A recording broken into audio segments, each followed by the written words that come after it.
मैं सत्यपाल सिंह एक बार फिर आपके सामने हाजिर हूँ। साथियों, मैं आपको बताया था कि मैं मैथ्स पढ़ाऊँगा, लेकिन कल कुछ टेक्निकल प्रॉब्लम की वजह से मैं आपको मैथ्स पढ़ा नहीं पाया था। अब मैं आपके सामने लेके प्रस्तुत हूँ। सबसे पहले मैं आपको मैथ्स के सिलेबस बताऊँगा कि क्या क्या चीज़ें पढ़नी हैं, किन किन परीक्षाओं के लिए क्या क्या इंपॉर्टेंट होते हैं, क्योंकि आने वाली परीक्षाओं में यूपीएसआई है, लेखपाल है, इसके अलावा दिल्ली पुलिस के भी एग्ज़ाम्स होने वाले हैं, बिहार दरोगा के भी एग्ज़ाम्स होने वाले हैं। तो ऐसे धीरे धीरे कुछ मैं सबसे पहले आपको सिलेबस बताऊंगा, उसके बाद आगे मैं बढ़ूंगा, मैथ्स की शुरुआत करूंगा। तो सबसे पहले मैं सिलेबस आपको बताता हूं कि दोस्तों, मैथ्स यानी गणित में जो प्रश्न आते हैं, इस समय जो कंपटीशन में जो प्रश्न पूछे जाते हैं वो अर्थमेटिक्स में, इसको दो भाग में बांट सकते हैं। एक अर्थमेटिक हो सकता है, दूसरा एडवांस हो सकता है। अर्थमेटिक यानी अंकगणित। अंकगणित के सवाल जो होते हैं वो ज़्यादा प्रश्न पूछे जाते हैं किसी भी परीक्षा में। किसी भी परीक्षा में अंकगणित के सबसे ज़्यादा प्रश्न पूछे जाते हैं। दूसरा जो होता है वो एडवांस मैथ के प्रश्न पूछे जाते हैं। अब एडवांस गणित जो है आजकल प्रचलन में कुछ ज़्यादा हो गई है, खासतौर से स्नातक स्तरीय परीक्षाओं में इसके प्रश्न बहुत ज़्यादा पूछे जा रहे हैं। हालांकि अभी भी 10th और 12th लेवल की परीक्षाओं में जो है अर्थमेटिक्स ही अंकगणित ही आ रही है, लेकिन सीडीएस, एनडीए और स्नातक स्तरीय परीक्षा, एसएससी की जो परीक्षाएं हो रही थी उसमें एडवांस मैथ आ रही थी। दोस्तों, मैंने आप लोगों को बताया था कि सीईटी का जो एग्ज़ाम होगा वो भी स्नातक स्तर वाला भी होगा, 10th और 12th के अलावा स्नातक स्तरीय भी होगा। तो उसमें जो स्नातक स्तरीय परीक्षा होगी उसमें भी एडवांस मैथ पूछे जाने की सबसे ज़्यादा संभावना है। तो दोस्तों, मैं सबसे पहले आपको बता दूं कि अंकगणित के कुछ चैप्टर्स हैं, उनके 20-21 चैप्टर्स हैं जो अक्सर परीक्षाओं में आते हैं और इनको मैं पढ़ाऊंगा। इसके बाद एडवांस का भी सिलेबस अभी बता रहा हूँ, लिख रहा हूँ, उसके बाद आपको जो है मैं बताऊंगा कि एडवांस में क्या क्या चीज़ें आती हैं। दोस्तों, मैं आपको बता दूं कि मैं आपको गणित जो है 0 से टॉप लेवल तक पढ़ाऊंगा, यानी मेरा ध्येय उनको पढ़ाना है जिनको बिल्कुल भी गणित कुछ नहीं आती है। मैं धीरे धीरे कुल इस 21 चैप्टर्स जो अंक गणित के हैं, पहले अंक गणित पढ़ाऊंगा, उसके बाद एडवांस पढ़ाऊंगा। अंक गणित के जो 21 चैप्टर हैं उनको पढ़ाने में कम से कम मुझे 90 से 100 क्लासेस लेनी पड़ेंगी। उससे ज़्यादा भी हो सकती हैं, 10-20 ज़्यादा भी हो सकती हैं क्लासेस, लेकिन कम से कम 100 क्लास तो बनती है। इन सारे चैप्टर्स के लिए 100 क्लास आपको पढ़ने होंगे और मैं कोशिश करूंगा कि आने वाले 2 महीने में ही पूरा सिलेबस ये कवर कर लूँ। देखिए दोस्तों, आप जगह जगह कोचिंगें करते हैं, जगह जगह आपको फलाना बताया जाता है कि दरोगा स्पेशल बैच, लेखपाल स्पेशल बैच और तमाम जो है बैचेस, टारगेट बैचेस पढ़ाए जाते हैं।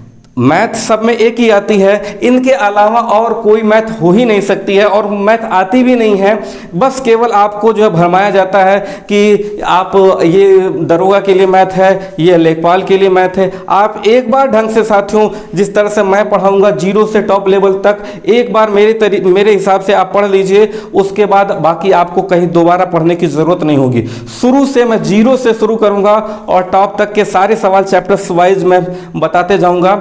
आपका कर्तव्य है कि मेरे साथ साथ आप भी पढ़ना होगा। मैं खुद भी पढ़ रहा हूं आपके साथ, लेकिन आपको पढ़ना होगा मेरे साथ, क्योंकि आपकी मेहनत ही आपको काम देगी। आप जितना मेहनत करेंगे वो, क्योंकि ये मैथ्स है। आप जीएस में क्या होता है, 1-2 बार पढ़ लेते हैं, आप जो है आसानी से रट लेते हैं, सीख लेते हैं, लेकिन मैथ्स में क्या होता है, प्रैक्टिस होती है, प्रैक्टिस चाहिए। और प्रैक्टिस के लिए दोस्तों सबसे ज़्यादा आपको मायने रखता है कि आप किसी एक बुक को लेके और बार बार सवालों को लगाएं, क्योंकि बहुत सारे ऐसे स्टूडेंट्स होते हैं जिनको अभी पहाड़े भी नहीं याद होंगे। कुछ लोग ऐसे भी होंगे जिनको गुणा भाग करने में, गणितीय संक्रियाएं करने में बहुत सारी परेशानियां होती हैं। तो दोस्तों, मैं आप लोगों को बता दूं कि आपको कोई भी परेशानी होने की ज़रूरत नहीं है। मैं 0 से शुरू करूंगा और धीरे धीरे टॉप लेवल तक हर चैप्टर्स के सवाल को बताऊंगा। आपका कर्तव्य इतना ही है कि मेरे साथ आपको भी मेहनत करना होगा, रोजाना कम से कम 2 घंटे। और गारंटी देता हूं कि एक समय ऐसा आएगा कि आप भी मेरी तरह खड़ा होकर पढ़ाने लगेंगे मैथ। तो चलिए दोस्तों, मैं आपको सबसे पहले सिलेबस बताता हूं, कौन कौन से चैप्टर्स होते हैं।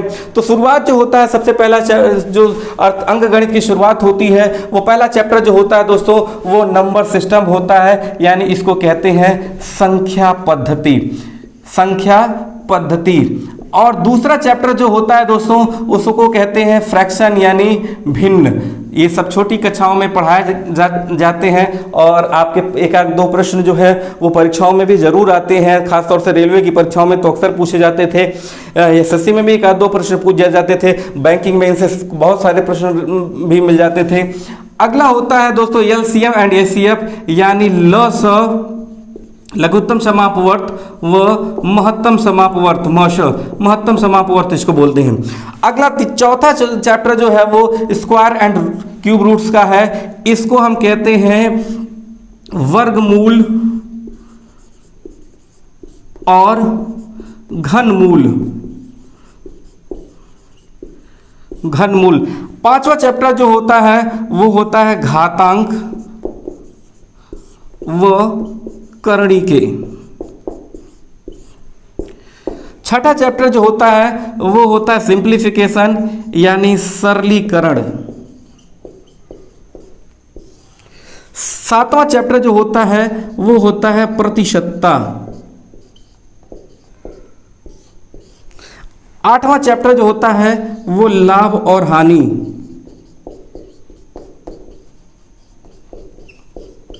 नवा चैप्टर जो है वो साधारण ब्याज।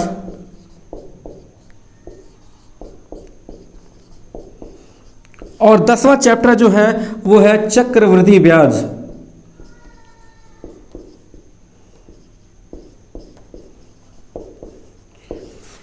ग्यारहवां चैप्टर जो है वो समय, टाइम एंड वर्क, समय और काम।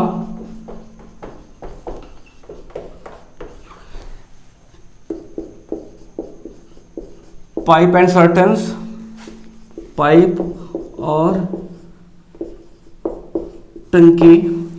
अगला मिश्रानुपात, कंपाउंड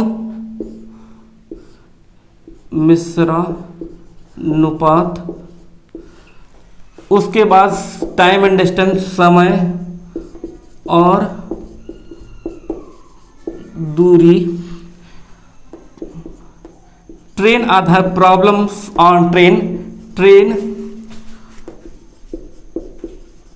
आधारित प्रश्न। 16वां चैप्टर जो है नाव और धारा।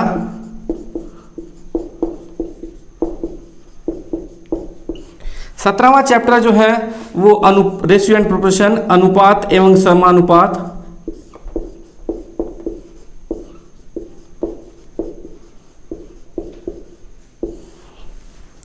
उसके बाद पार्टनरशिप है साझा।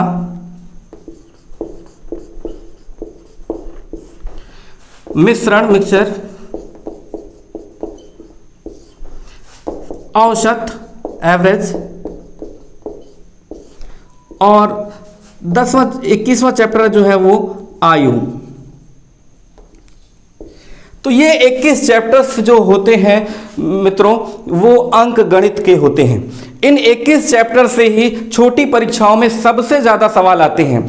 अब रही बात कि लोग पूछते हैं कि सर टेट में कौन सी गणित आएगी, जब दरोगा में सर कौन सी गणित आएगी, या मैं लेखपाल देने जा रहा हूँ कौन सी गणित आएगी। तो ऐसे तमाम जो है वीडियो में देने जा रहा हूँ सर कौन सी गणित आएगी, इस तरीके से तमाम प्रश्न बच्चे पूछते हैं कि सर मुझे कैसे मैथ्स पढ़ना चाहिए। दोस्तों मैं आपको बता दूं मैथ्स का जो सिलेबस होता है वो अंक गणित का लगभग यही सिलेबस होता है। इससे ज़्यादा परीक्षाओं में कुछ नहीं पूछा जाता है। बस हाँ क्वेश्चन का स्तर ऊपर नीचे हो सकता है। हाँ लेखपाल जा रहे हैं तो थोड़ा सा हल्का प्रश्न आएगा। अगर आप स्नातक स्तरीय परीक्षाएं की कोई परीक्षा देने जा रहे हैं तो उसमें गणित के कुछ ज़्यादा प्रश्न भी पूछे जा सकते हैं। तो सबसे पहले मैं आपको दोस्तों बता दूं कि आपको इन 21 चैप्टर्स को इसी तरह क्रम वाइज पढ़ना है। मैं ऐसा इसलिए बताया हूं क्योंकि आपको सबसे पहले संख्याएं क्या होंगी, संख्याओं से कैसे प्रश्न बनते हैं, ये प्रश्न शुरुआत कैसे होते हैं, तो ये सबसे पहले मैं पहले चैप्टर से बताऊंगा। फिर दूसरा चैप्टर भिन्न क्या होता है, भिन्न किसे कहते हैं, बड़ी भिन्न छोटी भिन्न क्या होती है, इस तरह से दूसरा चैप्टर, तीसरा चैप्टर। ये शुरुआत के जो 6 चैप्टर्स होते हैं दोस्तों ये बेसिक चैप्टर्स होते हैं जो कक्षा 5 और 6 के बच्चों को पढ़ाए जाते हैं। और थोड़ा गुणा भाग थोड़ा ज़्यादा अगर मजबूत कर दिया जाए तो आपको ये सारे चैप्टर्स भी आ सकते हैं। तो ये 6 चैप्टर्स जो होते हैं वो बिल्कुल बेसिक चैप्टर्स होते हैं और इनको पढ़ाने के लिए आपको कम से कम 20 या 25 क्लासेस लग सकती हैं। इन पे ही बेस निर्धारित करता है आपको गुणा भाग, लसा मसा निकालना, जोड़ घटाना, गुणा, ये सारी चीज़ें आनी चाहिए।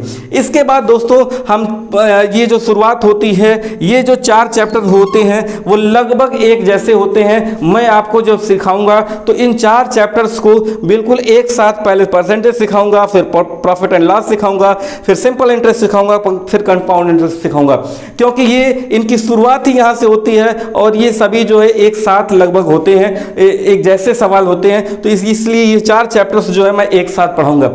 इसके बाद ये जो 2 चैप्टर्स हैं, ये 3 चैप्टर्स कह सकते हैं, ये समय, काम, पाइप और टंकी, मिश्रानुपात, ये 3 चैप्टर्स जो होते हैं वो 3 चैप्टर्स को किसी किताबों में एक ही में दे दिया जाता है, लेकिन मैंने यहाँ 3 चैप्टर्स बना दिया है क्योंकि वो 3 चैप्टर्स ही होती हैं। तो ये 3 चैप्टर्स भी अलग अलग भी मैं पढ़ाऊंगा। उसके बाद ये जो 3 चैप्टर्स होते हैं वो बिल्कुल एक जैसे होते हैं। चाल, समय और दूरी, लगभग एक ही फार्मूले पर, चाल बराबर दूरी बटे के समय, एक ही फार्मूले पर ये तीनों जो है लगते हैं। तो इसलिए इन तीनों को मैं एक साथ पढ़ाऊंगा। उसके बाद ये 2 चैप्टर्स जो होते हैं वो बिल्कुल एक जैसे होते हैं, तो इसलिए मैं इनको भी एक साथ पढ़ाऊंगा। और ये जो चैप्टर्स होते हैं वो अलग अलग होते हैं, यानी मिक्सचर, औसत और आयु, ये बिल्कुल अलग होते हैं, तो इनको अलग अलग पढ़ाया जाएगा। तो मैं इसको क्रम वाइज इसलिए लिखा हूं दोस्तों क्योंकि आपको समझ में आ जाए कि जब मैं पढ़ाऊंगा तो अब अगला चैप्टर्स क्या आने वाला है। अगर आपको सिलेबस मालूम रहेगा तभी आपको मैथ्स आगे आ जाएगी। और मैं गारंटी देता हूं कि जिनको मैथ्स बिल्कुल नहीं आती है, जीरो मैथ में है, वो भी अगर मेरे वीडियोस को देखेंगे बिल्कुल शुरू से आप क्रम वाइज देखते जाएंगे, तो मैं गारंटी देता हूं कि एक समय ऐसा आएगा जब आप मैथ के मास्टर हो जाएंगे। दोस्तों, ये वीडियोस उन लोगों के लिए सबसे ज़्यादा जो है सहायक है जो कि यूपीपीएससी और यूपीएससी की परीक्षाओं में सीसेट में फेल हो जाते हैं, क्योंकि मैथ्स उनकी कमजोरी होती है। बहुत सारे स्टूडेंट्स होते हैं जो जीएस पे अपना ज़्यादा फोकस कर लेते हैं और सीसेट उनकी कमजोरी होती है। तो यह जो मैं मैथ्स पढ़ाऊंगा वह न केवल एसएससी, रेलवे और बैंकिंग जैसी परीक्षाओं के लिए रहेगा, वरन और सारी परीक्षाओं के लिए भी रहेगा। आइए दोस्तों, अब मैं एडवांस गणित के बारे में मैं बताता हूँ। एडवांस गणित में ये 7 चैप्टर हैं। इन 7 चैप्टर्स को पढ़ना है। पहला चैप्टर जो होता है मेंसुरेशन, वो सामान्य अंक गणित वाले भी चैप्टर्स में सवाल आते हैं अक्सर। इस मेंसुरेशन को 2 पार्ट्स में डिवाइड कर सकते हैं। पहला जो है मेंसुरेशन यानी क्षेत्रमिति, ये क्षेत्रमिति होता है इसकी हिंदी। और क्षेत्रमिति को जो है हम 2 पार्ट्स में बांट सकते हैं। पहला क्षेत्रफल, एरिया, और दूसरा आयतन। दूसरा चैप्टर जो होता है वो अलजेब्रा होता है, इसको हम कहते हैं बीज गणित। तीसरा चैप्टर जो होता है वो ट्रिग्नोमेट्री होता है, त्रिकोणमिति।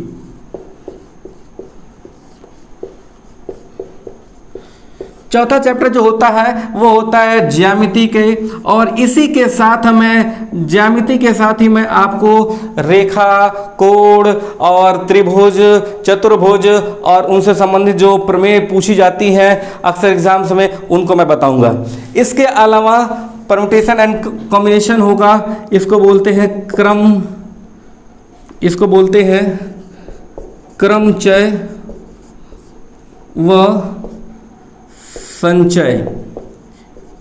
ये यूपीएससी में अक्सर पूछे जाते हैं सवालों को, यूपीएससी के सीसेट की परीक्षाओं में और यूपीपीएससी की परीक्षाओं में भी इससे सवाल पूछ लिए जाते हैं। अगला होता है प्रोबेबिलिटी, इससे भी प्रश्न पूछ लिए जाते हैं यूपीएससी में भी, प्रायिकता। और अगला होता है डीआई, डाटा एफिशिएंसी। और इनमें जो आते हैं वो 4 चैप्टर होते हैं। उनमें उसको कहते हैं सारणियन, वैन आरेख,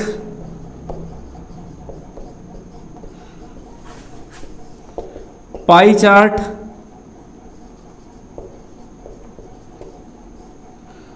और रेखा चित्र। ये जो प्रश्न होते हैं दोस्तों, ये बैंकिंग्स में ये रेखा चित्र और जो है वेन आरेख के जो प्रश्न होते हैं वो ज़्यादा से ज़्यादा या पाई चार्ट के प्रश्न होते हैं, वो बैंकिंग की परीक्षाओं में ज़्यादा प्रश्न पूछे जाते हैं। हालांकि एक इनसे संबंधित कुछ छोटे प्रश्न भी एग्जाम में पूछे जाते हैं, वो सार्डियन से ज़्यादा प्रश्न होते हैं। तो मैं आपको दोस्तों बता दूं कि ये 7 चैप्टर्स हैं मैथ्स में जो कि आपको पढ़ना है और जिनके बारे में जानना है। ठीक है, ये वेन आरेख नहीं, मैं दंड आलेख होना चाहिए था।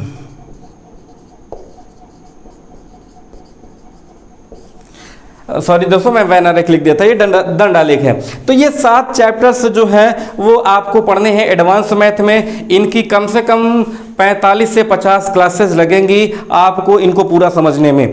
तो दोस्तों ये कंप्लीट सिलेबस होता है, ये पूरा सिलेबस है मैथ्स की। किसी भी एग्जाम को निकालने के लिए लोग आपको बहकावे में लाते हैं कि आपको दरोगा के लिए ये पढ़ाऊंगा, लेखपाल के लिए अलग पढ़ाऊंगा। और देखिए दोस्तों, ऐसा नहीं हो सकता कि कोई 2 दूना के 4 की जगह पे 5 पढ़ा दे। हाँ, ये हो सकता है कि मैं 2 दूना के 4 पढ़ाऊं, अगला 2 3 6 भी पढ़ा सकता है। तो ये इस तरह से हो सकता है, लेकिन जो लेवल होता है वो किसी भी परीक्षा में वो यही सारे चैप्टर्स होते हैं, 0 से शीर्ष लेवल तक, 0 से शिखर तक। जैसा कि हमारा ध्येय वाक्य भी है कि हम आपको 0 से शिखर तक पहुंचाएंगे, पूरा आपको पूरी की पूरी मैथ पढ़ाएंगे। दोस्तों आपको बस क्या करना है कि मेरे साथ कॉपी पेन लेके रोजाना तैयार रहना है चैप्टर्स को तैयार करने के लिए। ठीक है, तो दोस्तों अब मैं अगला चैप्टर्स, जो सबसे पहला चैप्टर्स है संख्या पद्धति, उसको लेके अगली वीडियोस में हाजिर होऊंगा। धन्यवाद।